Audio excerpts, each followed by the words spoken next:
I'd like to welcome everybody back to Alabama Care today. And today I have the pleasure of being in Trussville, Alabama with Mrs. Tammy Lee of Trussville High School here. Hello. And at this time, or actually we're going to be talking about employment transitioning for students with a disability, kind of coming out of the high school program and long-term employment there. Mm-hmm. Yes. And I'd like to hand it back over and allow you to introduce yourself, Mrs. Lee. Okay. I'm Tammy Lee. I'm the job development coach at Trussville High School.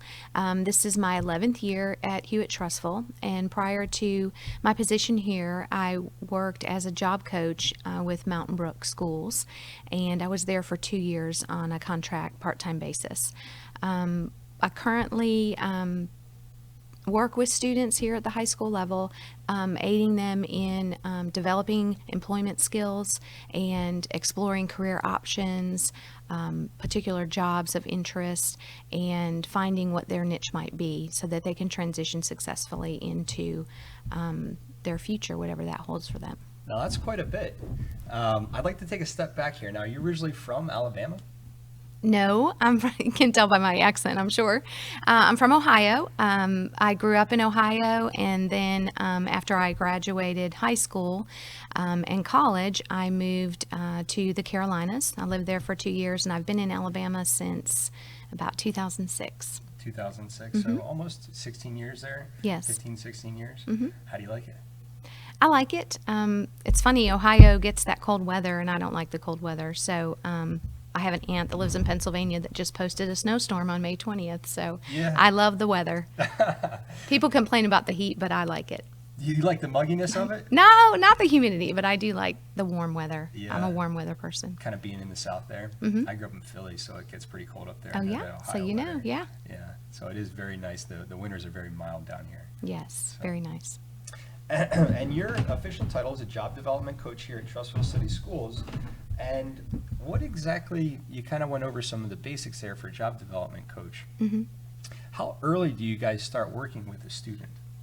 Well, for transition, we start working with them in the middle school, usually around the age of 14. But my hands-on work generally starts in the 9th grade year at the high school. Okay. And mainly that is working in transition class to start developing some of the skills that they might need to be prepared for employment, and talking about interests and having conversations about things that they're good at, things that they need help with, promoting self-advocacy, trying to get them to know more about themselves, because then we start talking about where they're going to go from there. Mm-hmm. And it's difficult to make a plan when you really don't know what you're dealing with. So Well, even in 9th grade, I remember people asking me, my counselor, what do you want to do after high school? And I'm like, I'm 14 years old. What do you expect right now? Exactly. I have no idea. And that's the biggest barrier, I think, is a lot of students and parents don't want to talk about it. We find a lot that the students are not ready to have that conversation. It's scary.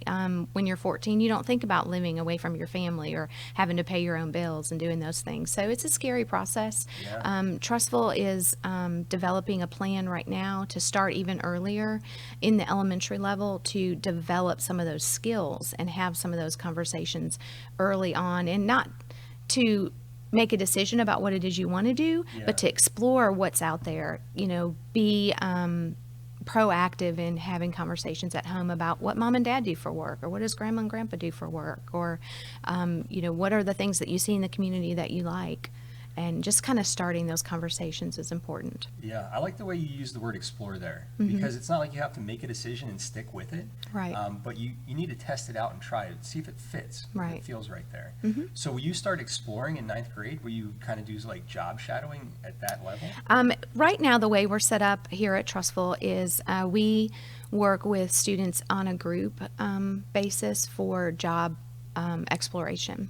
And so we go to different businesses in the community, like a field trip, and we explore the different types of jobs that are offered in that setting.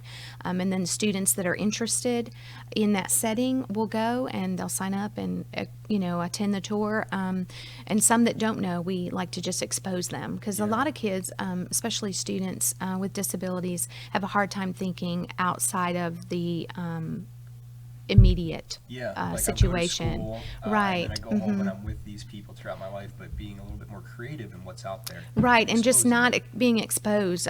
Some of our students are more exposed than others in the community just based on their family dynamics. So we try to get them out there in the community, just seeing things. For example, we went on a tour to Royal Cup Coffee, and we got to tour that facility, and we were educated about coffee grinding and that process, but we were also educated about all the different jobs that are available just within that one company, Yeah. and which ones require degrees and which ones don't, and which ones are entry level and how do you get those jobs, and talking to human resources about how do you apply for jobs. So those kinds of things all take place starting in the 9th grade year. So they, Is that- this is cool. We're in school right now, so that's Sorry. maybe a change of class right there. it is, we're in exam week, so we're transitioning. You'll have one more bell during this time in about 5 minutes. It's been a long time since I've heard that. Yeah, it's I been a know. long time since I didn't even you notice I didn't pay attention I because thought it's something just, was going on with my computer. I'm like, oh no. no, it's a natural thing here. So you get used to it. I think one thing that I've heard in the community is about customized employment, but it's kind of hard. I guess, how do you reach out to businesses and say, hey, can we come and explore your facility? That's something that I've seen even for individuals and families after high school, if they're interested in attaining a new job, they're a little bit, they don't know how to approach that business. Okay. Well, there's a couple different levels there. First of all, we partner with the Alabama Department of Rehabilitation Services, and we work with our counselor, and they help us plan and follow through with the tours and things that we do. They provide the transportation and things like that through the community resources that we utilize. So in that respect, it might be me calling the business and saying, hey, we want a tour. Sometimes it's the vocational rehab counselor that says, I just went on a great tour. It'd be awesome for your kids.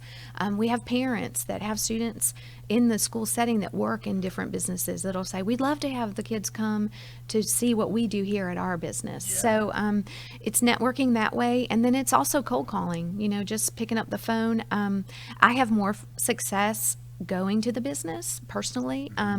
If they see my face and we talk specifically about the students, they're more compassionate, I think, and more willing to say, yes, I'll do that. So when I'm looking at a one-on-one situation for job shadow or for work training that we do, it's usually a cold call, just show up at the business. I've been in Trussville for 11 years.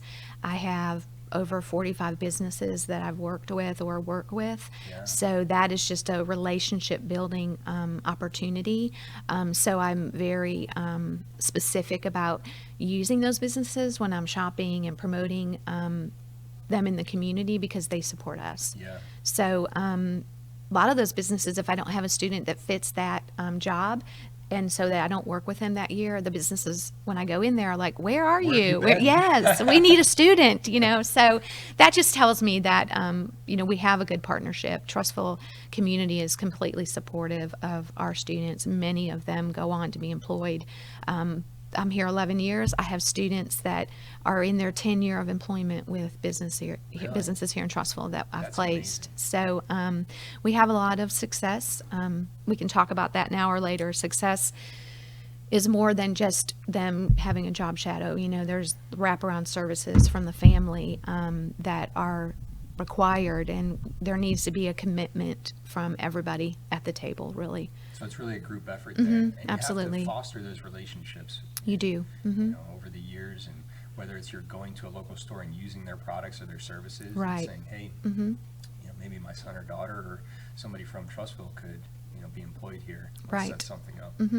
And it's interesting too because Trussville is growing, so we have a lot of new businesses in the Trussville area, and so it's been several years. I went and visited the Chamber of Commerce luncheon and shared our program and partnerships, and plan to do that again in the upcoming year just because we've had so much growth. Yeah. So just reaching out to businesses in that way really helps to get everybody on the same page, and they can talk to other employers that are having success. I always offer references to a new business and give them, someone to contact at a business that I've worked with for 11 years, so they can kind of have a comfort of success. It's kind of like it takes a community to raise a child.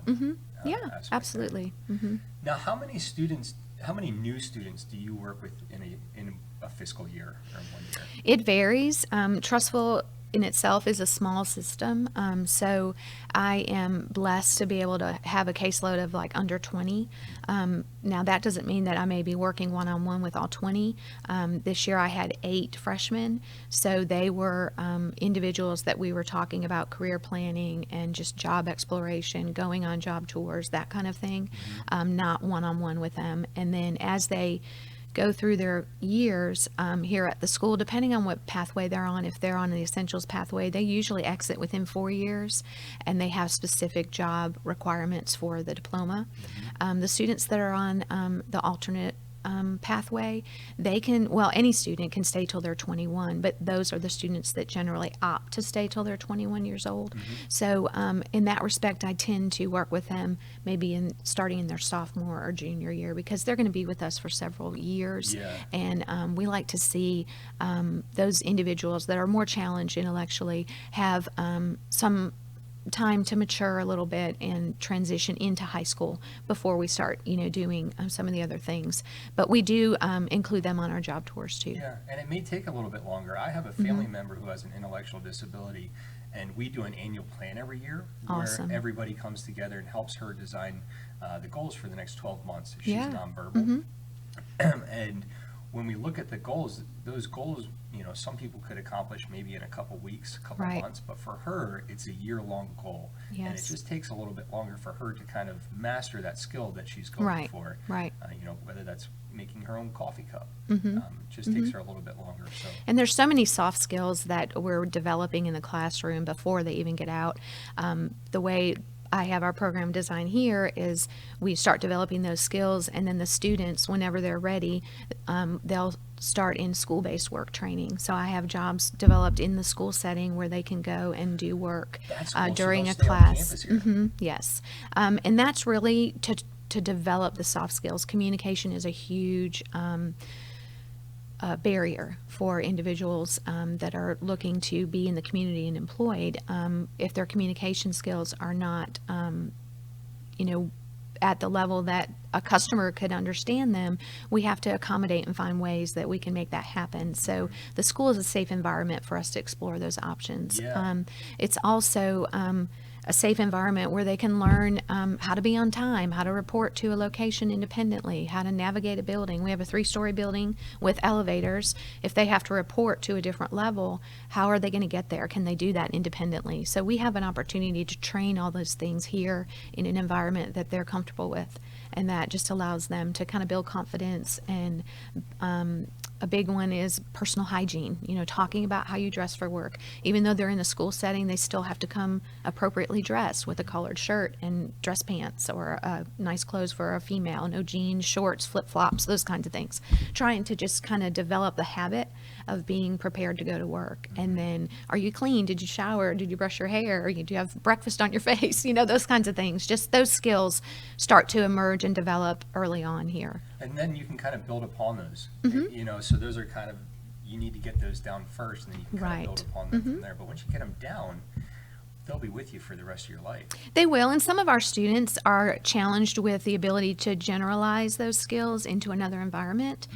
So usually when they first go out, I try to choose an environment that they already have a skill for, so they're not actually learning a new skill, so that they've learned that skill here. So I want to see, can they transfer that and do the same thing in another environment? Yeah. And most of them are pretty successful. Some it takes a relearning process. Maybe 3 or 4 days, or a week or two to kind of. Sometimes, and sometimes it may take a month or two. Just Yeah. depends on the individual. I think it's really cool that Trussville City High School here is not only saying these things, but implementing them here early on, so the students can kind of start to build that immediately, those soft skills that we were talking about. Right. You mentioned, and we talked a little bit about finding out a student's interest when they're freshmen, stuff like that. I remember taking a test when I got into high school that said, you would best be suited for these professions, that kind of stuff. what do those processes look like for helping to kind of mold that pathway in the beginning, finding those interests? What does that look like? Well, that actually starts in our middle school level. In the 8th grade year, we have a program called Naviance that we use through the entire system uses that. And that program has all kinds of interest inventories. And in the 8th grade, they go with their counselors through that process. So we technically kind of have like a 5-year plan that starts in 8th grade, and then our freshman counselor meets with those students in 8th grade and they develop that. That's really not what I do specifically. We do that across the board with all of our students. Now I definitely can use that information to work with my students. Some of my students that are at a level that aren't participating, say in that, we will do just some low-key interest inventories. We may have a very simple questionnaire that says, do you like to be inside or outside? Do you like noise or quiet? Do you like to be around people? Do you like to work alone? You know, some really simple kind of questions just to kind of explore environments first, because a lot of our students have issues with environmental sounds or noises or cold or heat, or so we have to take all those things into consideration before we can determine a place that might be appropriate, because we don't want to talk to them about jobs and then find out that, well, that's not going to work out for you because I think you'd be great at landscaping but you hate to be outside. So we don't want to have that conversation, because then that's confusing. So we start there. We do transition planning inventory. We have parents fill out inventories about what kind of things they see in their student.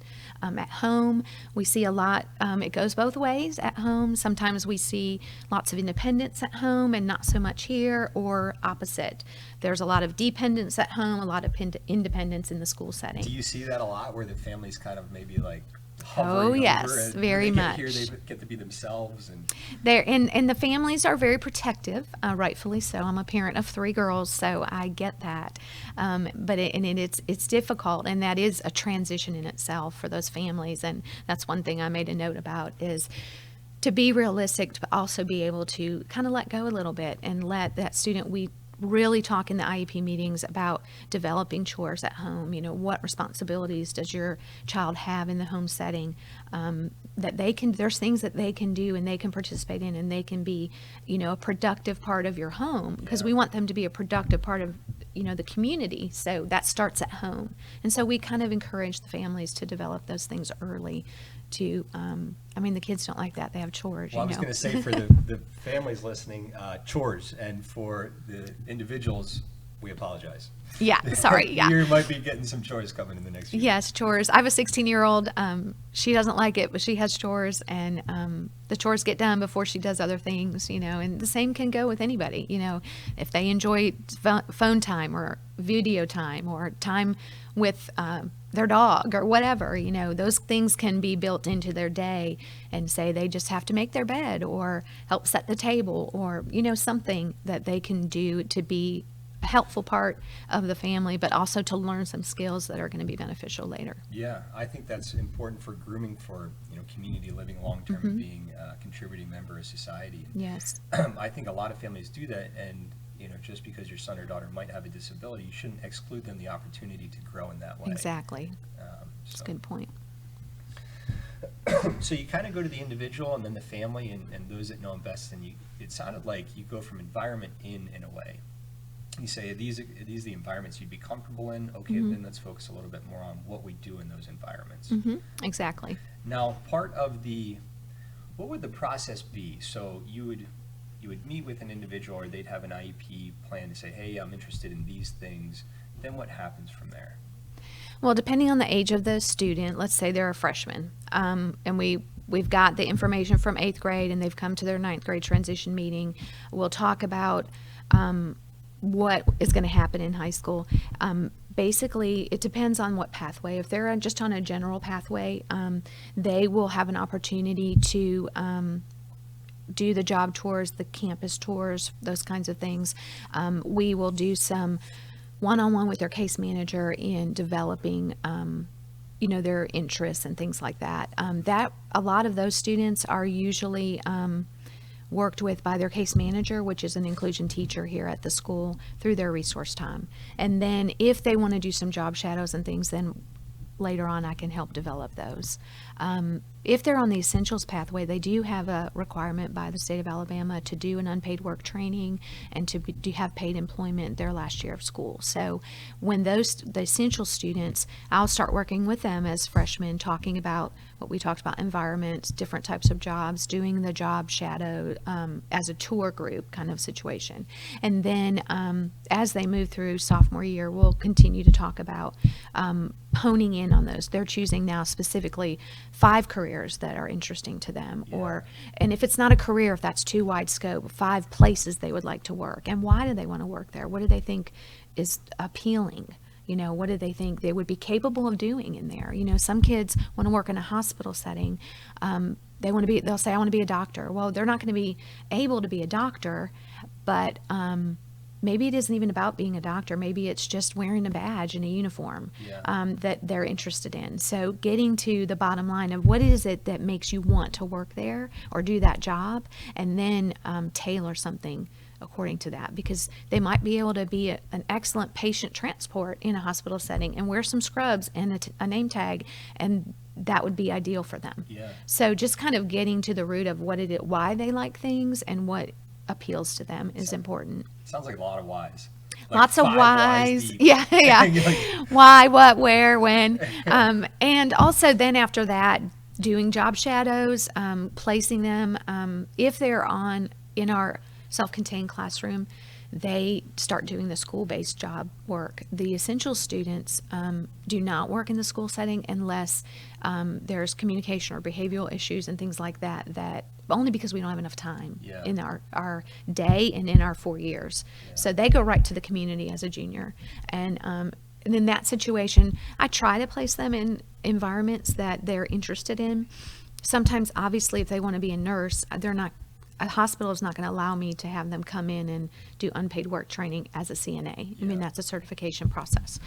So we'll try other jobs that may develop the skills that are required for that. What would be an example of that? Like maybe in a nursing home, go into a nursing home setting and just visiting with the patients, helping them with their lunch, helping them get their room together, those kinds of things, maybe doing a little housekeeping.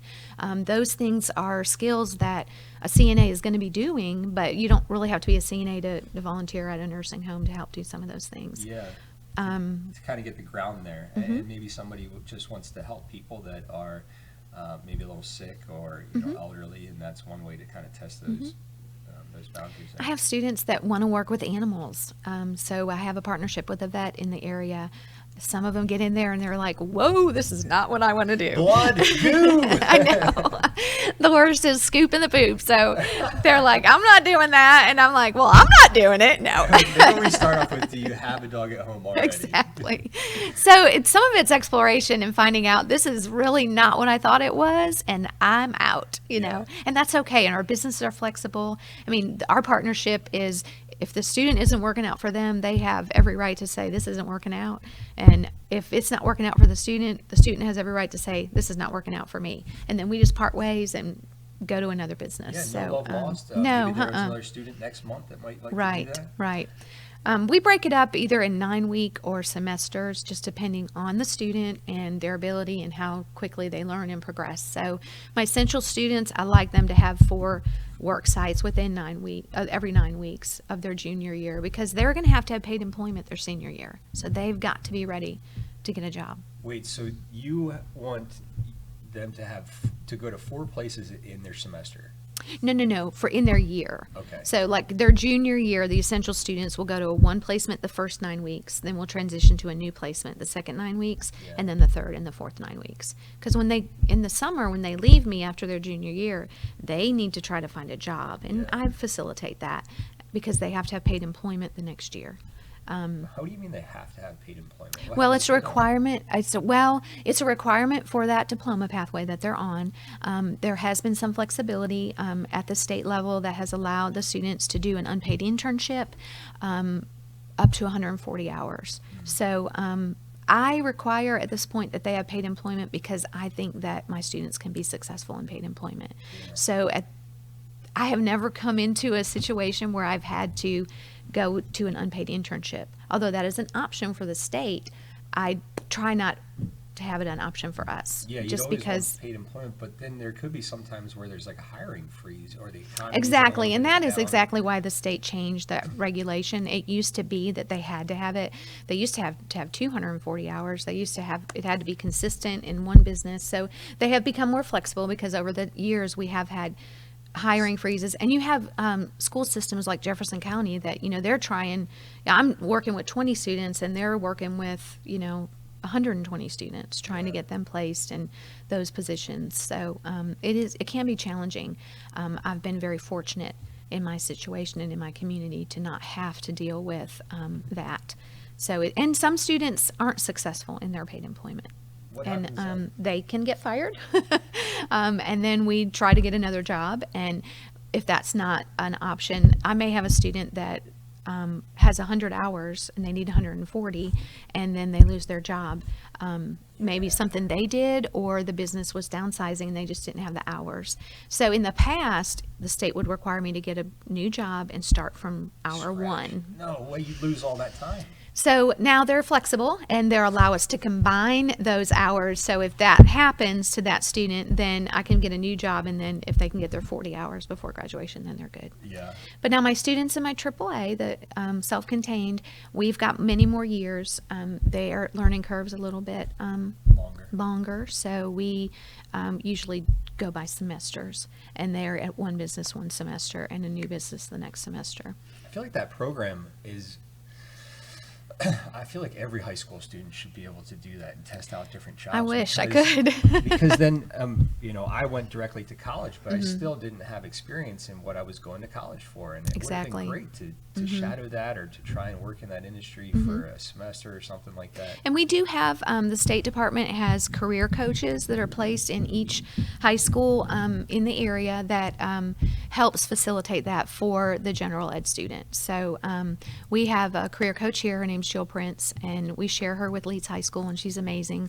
But she would be the one that the student could contact to help set up job shadows and explorations. She sets up speakers to come in for teachers that will talk about different businesses and different corporations and companies and things like that. So they do have a connection to be able to do that, whether or not they're proactive in accessing that, because it's more of a, I want this, than her serving, 1,300 students. It would be impossible. Yeah, there's no way. I do have students that are in the general ed that do come to me. I need a job, it's the end. Normally, it's the end of summer, and they're in co-op, and they have a week to get employment. So I have a gentleman recently that came to me, and he has a physical disability, but he's a really smart, awesome student, and he came to school and was in co-op, and he said, "Can you help me find a job?" And I said, "Well, I'll try. What do you want to do?" And so we talked about some things, and I emailed the co-op coordinator, and I said, "I'm helping this person get this job. I just wanted to know, what's our timeline?" He's like, "He has 1 week." And I was like, "What? 1 week? That's not possible." But we did it. We got him a job in a week. Really? So yes. So he was very happy. That's And like everything lined up. The business was looking for somebody. Yep, it worked out perfect. Actually, Jill Prince said, "So and so's hiring," and I was like, "What?" So I called him up, and it had been a relationship that I had previous, so it just worked out. They trust, and I try not to place students that are going to be a challenge or students that aren't going to be successful in my businesses that might be fragile in that respect, so I want to make sure that placement is right. And some parents and students ask for particular placements, and if I don't feel the student's ready, I really am honest, and I say, that could be something we can look in the future, but right now we've got to develop these skills first. Yeah, these communications. Because I want them to be real. successful, and Yeah. the more success they have, the more confidence they build, the better off they're going to be in the future. Yeah, you don't want to set them up for failure. You stick them in a situation where they're not ready. And Right. sometimes maybe the family thinks they are, and you can kind of be like, well, these Right. are what we're seeing in school. And, Yes, maybe exactly. we work our way up there. Exactly. I feel like a lot of the school day for students with a disability is spent on gaining employment as opposed to the general population. Yes, transition services are required by the state for any student that has an IEP. So we are required to have those transition services in their IEP and plan for them. So it is a high focus. for the state of Alabama. And although the general population, they do have some things through counseling and stuff that they work with their counselors, I'm not really in tune to what that is because I focus on my population and my students. Yeah. So it is, and mainly in the latter part of their years. The students, when they first come here, are just getting adjusted to being in high school. They do have their academics. In our self-contained classroom, they're having their academics that are focused more on functional skills, like functional math, functional English, being able to fill out an application, those kinds of things. In social studies, history, like current event times, what's happening now. Social studies, weather and how that affects, the climate and food and, those kinds of things are what they're kind of learning. Yeah. Those daily life kind of skills. As they get older and we start getting into the work component, that's what we're focusing on, is getting them ready. They're going to leave here with a job. Yeah. If the family is supportive and the family can get the services that they need to make that happen, then a student will leave here with a job. What are some of the biggest challenges that you see in attaining employment? The biggest challenge, one of the biggest challenges that is easily corrected is employer education. The employers need to understand that these kids can be successful and to look past their limitations and see what the positive things they can bring to the business. And every business that I partner with, they're always like, we gain so much from this experience. I've heard that. We had a chance to speak with Mr. Keith Richards, and he's the owner at Taziki's Mm-hmm. Mediterranean Yes, I Restaurant. know him. Awesome. And I think he's up to like 100 stores now, but he Mm-hmm. said in about 50 of those he employs 2 people with a disability. Right. And Trussville employs 2 of my students. we had him on a broadcast, and it was awesome. Mm-hmm. And he was saying the change that you see in the company culture for that location becomes much more from business to family. Right. And it was really cool transition that he recommended other businesses should dive in head first. Right. And you'll see across the news and media businesses that are developing for these individuals with disabilities, the successes that they're having and just the positive impact it's had on the community and, everybody involved. So that would be the biggest thing, is just educating the employer, also developing the student so that they're confident they do have the skills to be successful. And then the last thing I would say is the most difficult is getting the parents on board. Some of the parents have a great realistic expectation of what their child can do, and some don't. And that goes both ways. They may have an unrealistic expectation of they can do this and they really aren't capable, or they can't do anything because they're not capable. Does that make sense? Yeah. So there's a fine line because, the students, they have skills and abilities and things to offer.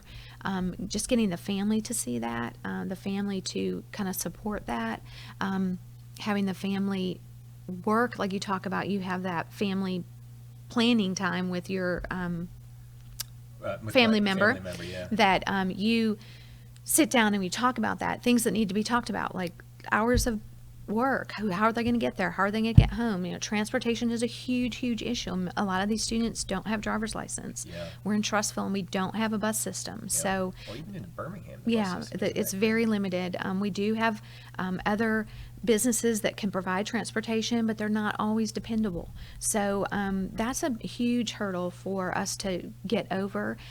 It's doable. I mean, we have families that work it out, but you have to be committed and willing to sit at the table and talk it out. Yeah. A lot of times you'll have natural supports in a community. The kids will actually get in there and they'll meet people and they'll make friends, and then their friends ready. And they're like, okay, sure, I can take you home after work every day. We get off at the same time. I go right by your neighborhood, or I'll be glad to pick you up on the way in. So there are relationships that develop over time too, that people can tap into. But I would say those are the 3 biggest things. It's just educating the employer, educating the family, and then building the student's confidence. Building the student's confidence. Is there any individual that's unemployable? Well, I think the state would say that there's not, and there's a big push for individuals of all levels to be employed. I do see some students that come through that are not would not be employable. And they're very extreme cases of students that are on, ventilators and, complete one-on-one care They for need a all. caregiver with them at all Yes. times.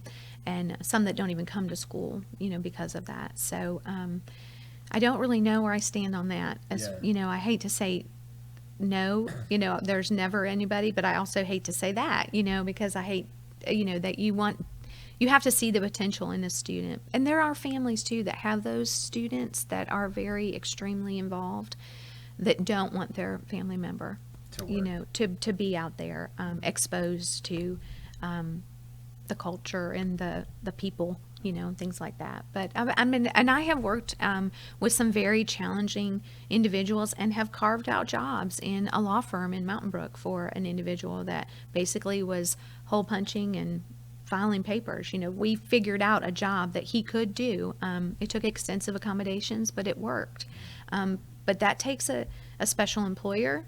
It takes a special family that's willing to, come together and, make that their goal. I've heard different sides of that from family. I have some family members, my family member is not employed, and I have some family members that don't think that she should be, or don't think that she can. And I've spoken with other families that have sons or daughters that have similar abilities to my family member, and they're very adamant that their son or daughter is going to gain employment. Yeah. Even if, going through some of the ADRS stuff, they haven't been able to Absolutely. gain employment. They're still going, full ahead in trying to gain that. So Yeah. I think a lot of that does come back, for the family. It's a lot of time and effort there. It is, and it's challenging. It's a lifetime commitment that they have with their family member, and I think it has to be individually based. I think there's a lot of students that are highly capable of working, but the family isn't willing to be on board, so they're not working. Yeah. In that case, that's unfortunate. But then, like I said, there are individuals that are, extreme cases that I'm not sure that would be the best option for them. Yeah, it's tough. Is that so? You work with students of all on that spectrum from top to bottom, intellectual top to bottom. There, is there a difference in the process for dependent? Is the process dependent upon the ability? I guess. It would be, yes. We would talk about certain things. Some individuals can't really share their opinion about what they want to do. Yeah. They're just non-communicative. They may not understand what we're saying to them. In that respect, you would look at their physical ability. Can they, hit a level with their head to answer a phone, or to transfer something, or to, open a door, Even whatever. Say yes or something. Right. Some of them may not even have that intellectual ability, or have it and can't figure out how to get it out, So it is very individual based when you're getting to that level of student, to look at first of all, what the desire of the family is, especially when the student can't share that desire. Then you depend on the family. And then from there, just really, those are truly carved out options. That's not looking on Indeed.com or Hot Jobs and pulling an application and filling it out. It would be great if there was. But Yeah, no, that's not happening. So that's definitely where your relationships are going to come into play, and your networking, and a family member knows a family member that works here and knows this person, so that's when those kinds of, it's hard work, Yeah. to really start to carve out what the options for that student would be. And I've seen some families go through that and get very frustrated, but keep going. Yeah, and there have been quite a few successes. You see students, I see students in communities all the time, and I'm like, wow, that's awesome. Yeah. She's working. And it really it takes persistence, and it takes commitment, but it takes more than just a parent or a teacher.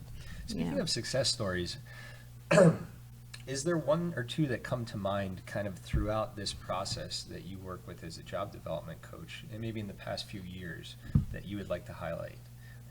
Oh, I have several wonderful success stories, but two in particular would be my individuals that I first worked with when I came here that are still employed.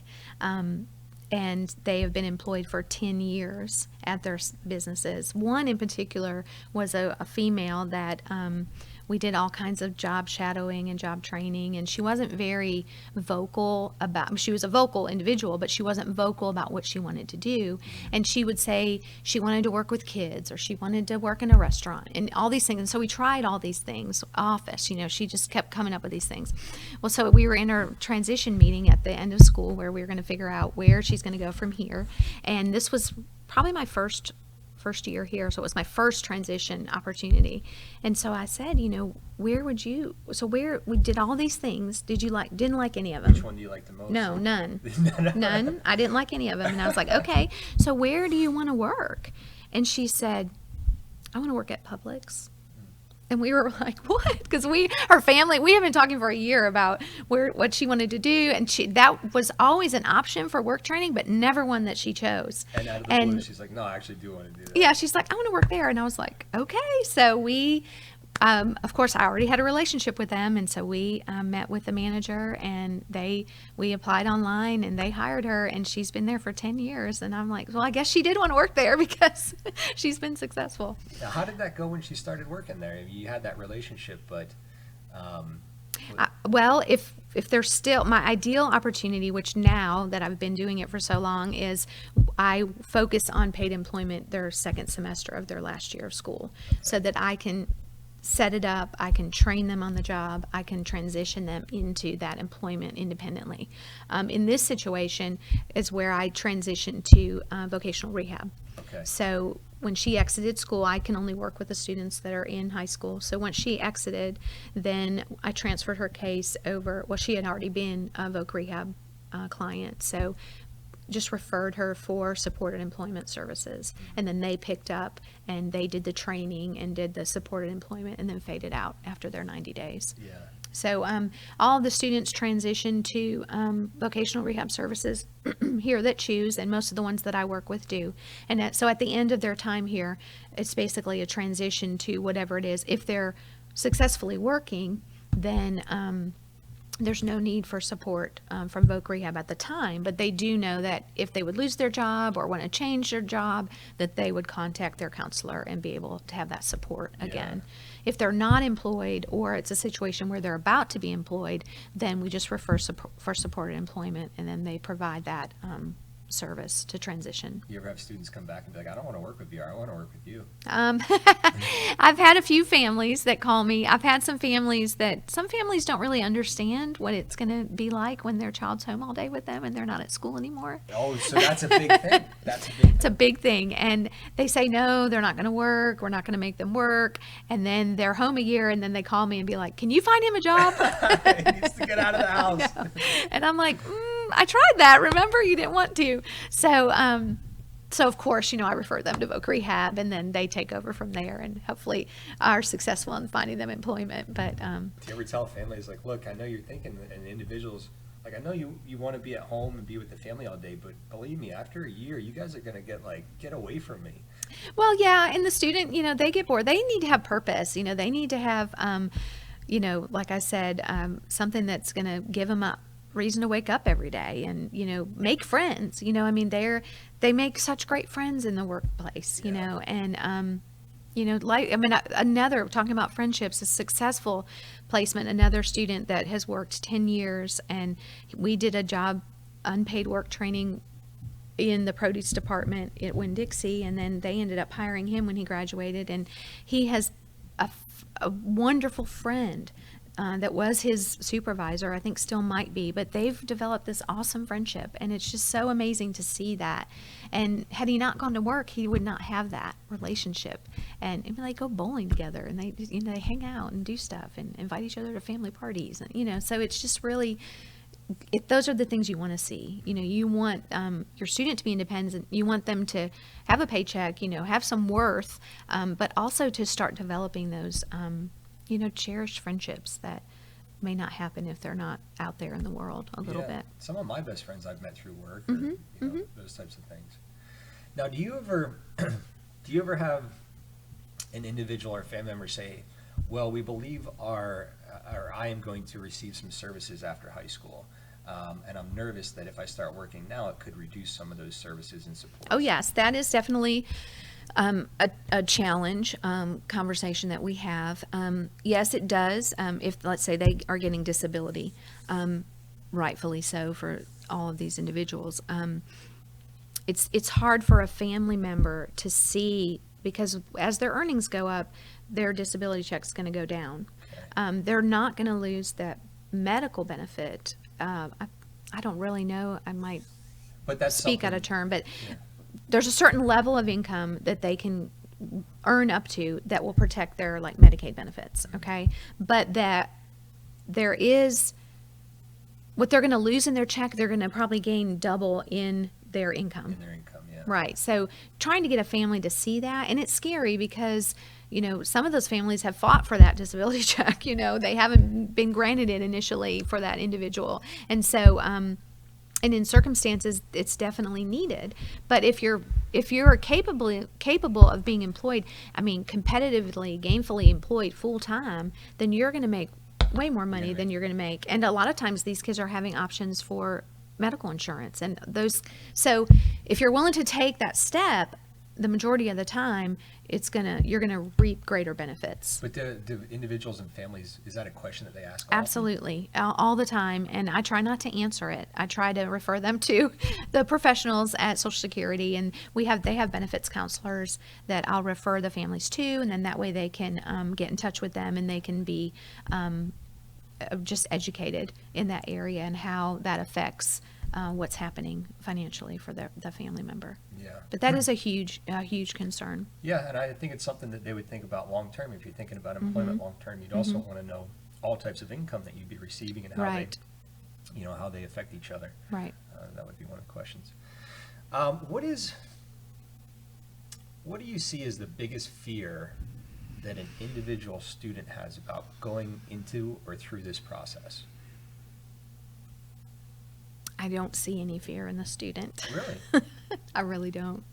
To be honest with you, I really don't see any fear in my students at all. They're excited. They want to do it. They want to try it. They want to go there. There's really not, I don't ever really see any fear. I see a fear in the parents. Ooh. The fear of the parents, the letting go, the trusting the situation and the environment. A lot of the students can be very vulnerable. So we really work on, the safety aspect of that, bullying, all those things that are in the back of these parents' minds about when my student is in an environment. Now, when they're with me, it's one-on-one, I go with them, they're not left alone. But when they're in the paid environment, I try to make sure that, it's a safe environment. And, but that's always a thought in the back of a parent's mind. So I think that's one of the biggest things. And if we see that there's a potential for a safety issue, then we go outside of ourselves to try to train that student in, let's say, for example, we have a student that has a issue with strangers, that doesn't meet a stranger. We'll do some training in the school setting to teach them what the boundaries are and the parameters and things like that. So yeah, to be honest with you, I don't really ever see a fear. Now, they get nervous. It's first time on the job, are they gonna be able to do it? Those normal jittery things, but I would never say that there's a fear in the student. It's always excitement for them. So sometimes it's kind of like family counseling. It can be. It can be. It can be.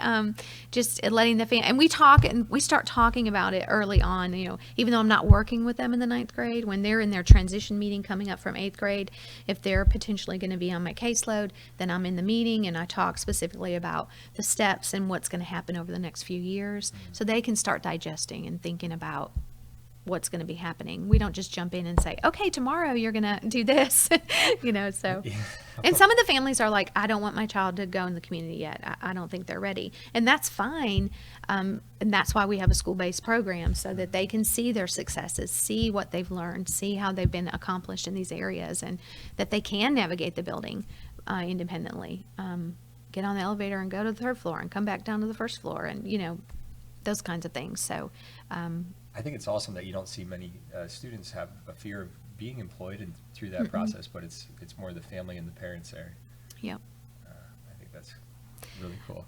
It's cool, except I don't have as much opportunity to educate the parents. So we try through, obviously, when we meet at the IP meetings, and I send home information for them regularly. I have on the Central Alabama Transition Team. We do annually a Transition Hot Topics conference that we encourage parents to come to get some education in those areas, so that kind of limit some of their fear.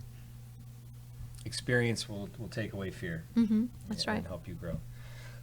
Okay, I kind of wanted to sum up some of the stuff we've been talking here about the process. So going from 8th to 9th grade, at that point you've kind of gone through, the student's kind of gone through, this is what I'm interested in, this is what I'd like to check out. Then in 9th grade, 9th and 10th grade, you'll do some job shadowing, group job shadowing, where you'll go into different businesses in the community and kind of tour the place, tour the campus there, the business, and then see and learn what employment opportunities will help that business. And Right. the business will break that down.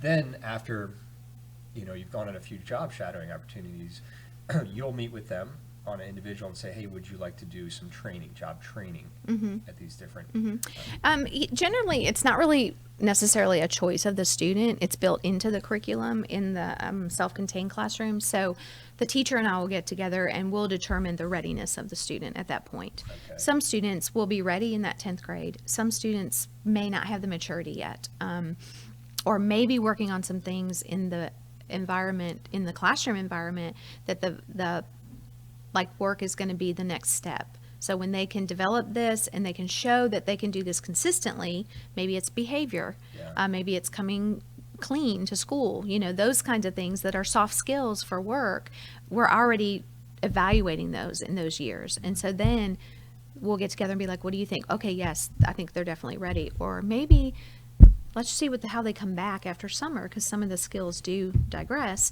and then we'll see what they do, and then we'll start in January. Yeah. So it's really all individual based, but then at that point, the basic pathway would be you do school-based training, transition to community-based training, which would be based on individual as well. I have some students that may work in the school one semester, and then they're out because they've got it. They really know what they're doing. And then I may have some that are in the school for 4 semesters, 2 full years, and then we'll transition into the community. And then when they're on their exit year, which may not be their senior year, they can stay till they're 21. So maybe they're on their second year, we'll work on, they're transitioning into different businesses, and then we're honing in on those skills all that time, honing in on their interests. What is it specifically we want to do?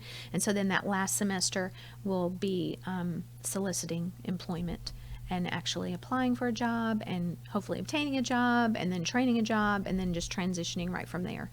Now, it sounded like job training was kind of at the end of that process, right before the employment, but what is job training? How does that go about a day in the life of job training?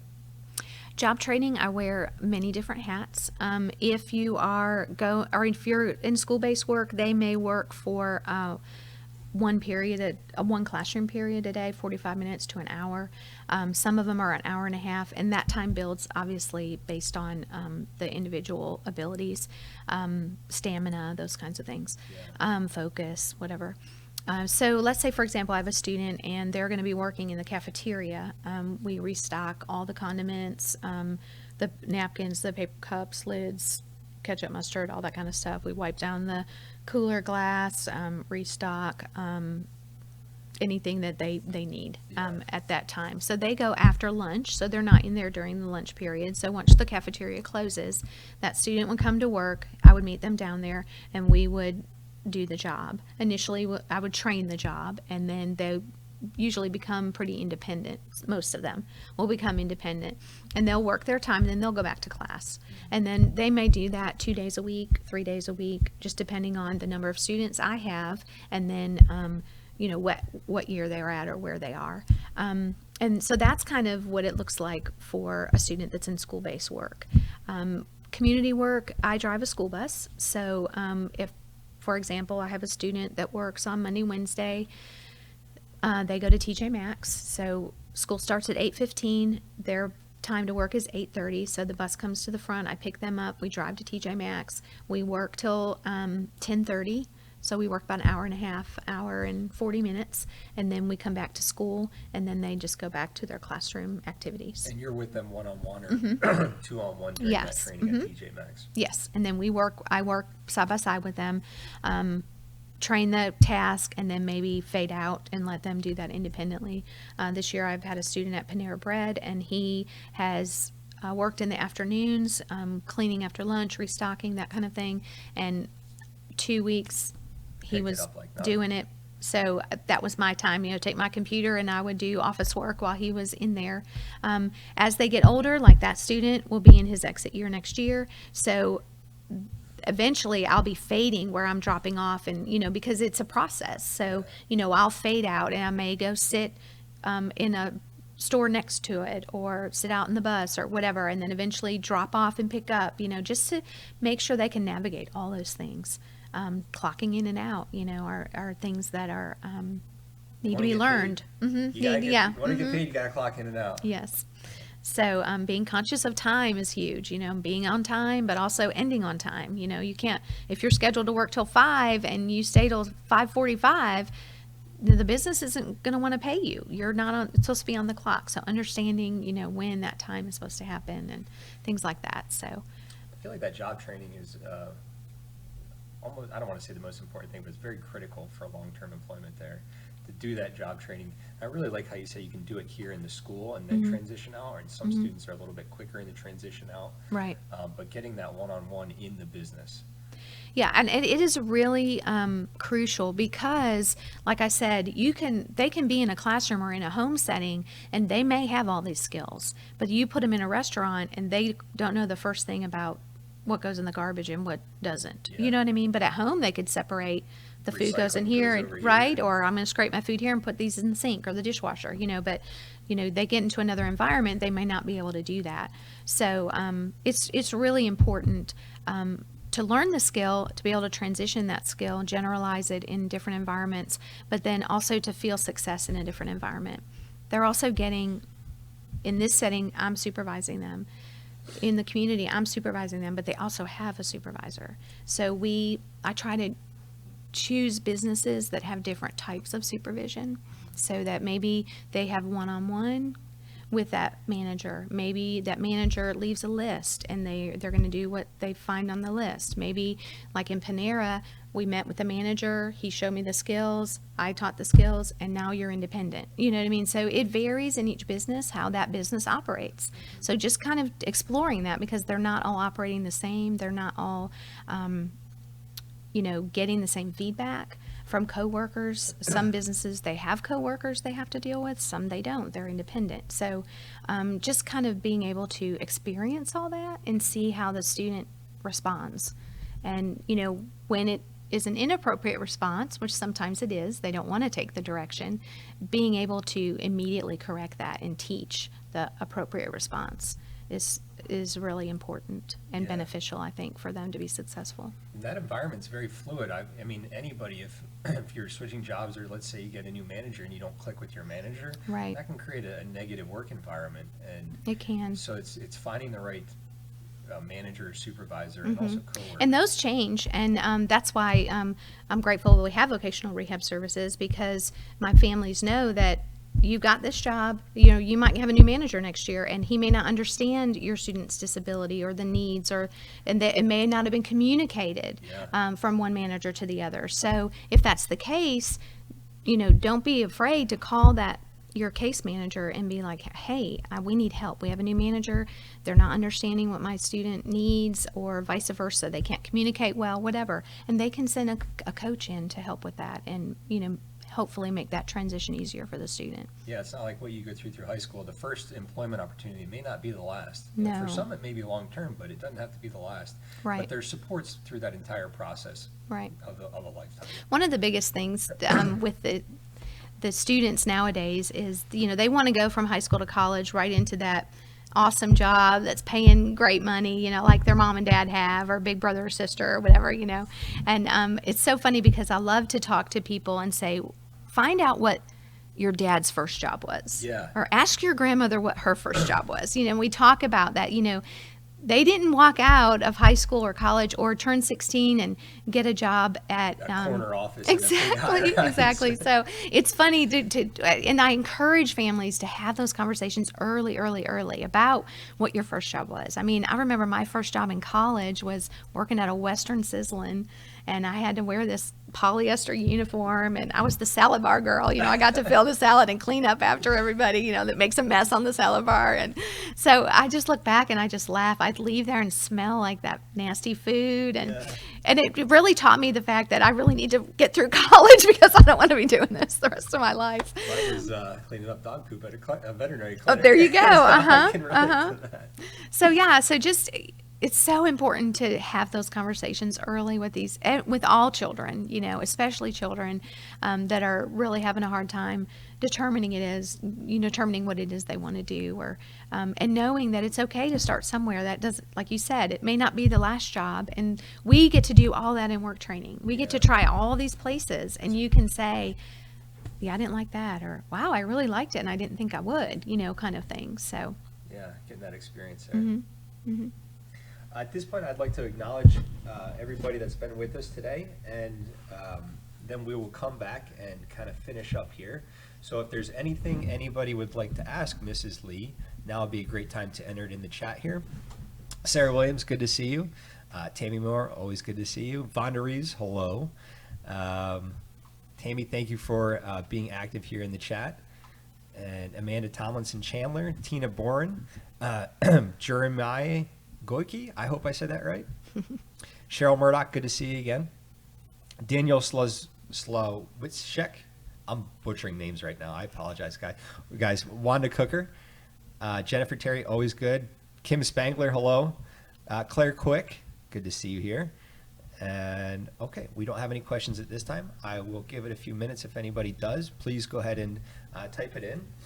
And are there any upcoming programs or events that you think an individual or their families could do maybe over the summer? Is there anything for customized supported employment?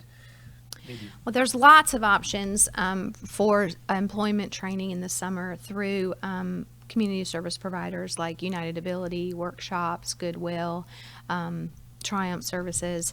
Most of those camps or summer opportunities are probably full at this time. They start taking application early.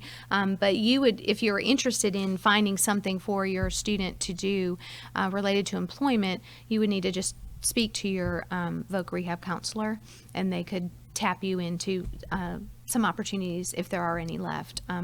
Those positions are pretty competitive.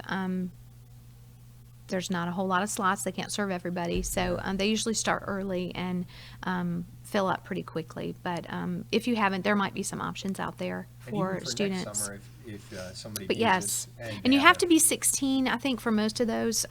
Yes, for the summer programs. So I've had a few of my own students this year that were freshmen that they're just turning 15, and that wasn't an option for them. Another option would be volunteering. The zoo takes volunteers. I've had a student and I think most volunteer programs start at 14, depending on the environment. I have a student that volunteered at the Jewish Community Center. I know there's I don't know what the age limit is, but Children's Hospital. So there are the library. There's some volunteer opportunities that you could take advantage of for your student to try to develop or gain some of those employment skills over the summer. So don't sit back this summer. Get out and be proactive. And the best thing you could do too is just at home, chores. Start off with chores. I love that. I hate it, sorry. But start implementing some chores. Have a daily thing that they have to complete certain things each day of the week, so they can start figuring out time, or they have to have it done by a certain time. That these chores have to be done by lunch or whatever. To start developing and implementing the sense of time, the sense of completing something, what day of the week it is I have to do it. Those kinds of things are just also beneficial. I think that was a great thing that you said. Do the chores over the summer. Start off with the chores. Start at home. Yep. And then build from there. Absolutely. And then, in your community, you can, help a neighbor cut the grass, or if they're not capable of that, maybe get their mail for them every day, or walk their dog. There's things that can be done outside of the home as well that are safe, that students can just start developing some of those skills, seeing them emerge and develop a little bit. If you start working on yourself, other people will be more apt to help you get to where you want to go. That's true. So Absolutely. get out there, don't be afraid. Okay, we don't have any questions at this point. Is there anything that we haven't touched on or talked about that you think we should? Any questions that No, not really. Just like I said, starting the earlier you start, the better with the conversations, with the development of soft skills. Self-advocacy is huge. So when you're taking these kids out to a restaurant, let them order for themselves. I have so many families that don't allow their students to order at a restaurant. And even if they have difficulty communicating, even if they communicate it and you repeat it, let them to start doing things for themselves, speaking out for themselves, having an opinion about what shirt they're going to wear today, those kinds of things. Just kind of building some of that self-advocacy is really important too. Talking about their disability is really important. I know it's hard for parents to do that at a young age, and we don't want to label these students, which is absolutely not what we're for, but we do want to talk about what helps them the most, and if you need to figure out what helps you, you have to know what troubles you, what things are difficult. Don't be afraid to talk about that, and then figure out ways to get around those things so that you can be successful. And then I would say start early, just like I said with the job experiences. If you don't have these opportunities in your school, talk to your teacher about it and see what kind of opportunities can be developed in that area. If you're in an area where you don't have that opportunity at all, maybe talk to a family member that works somewhere that your child could go and just tour, if you have to do it yourself, you can access some of those things. I know that's difficult, but I know in rural areas they just don't have a lot of options. And then I would say be realistic, realistic on both ends. What are the limits of my student? And then what are the strengths of my student? Because, those strengths, if you can focus on those, focus on the positive, then they're going to be successful. But you also have to know their limits, because you don't want to set them up for failure, because that just limits them even more. Yeah, it can kind of be a negative feedback loop there.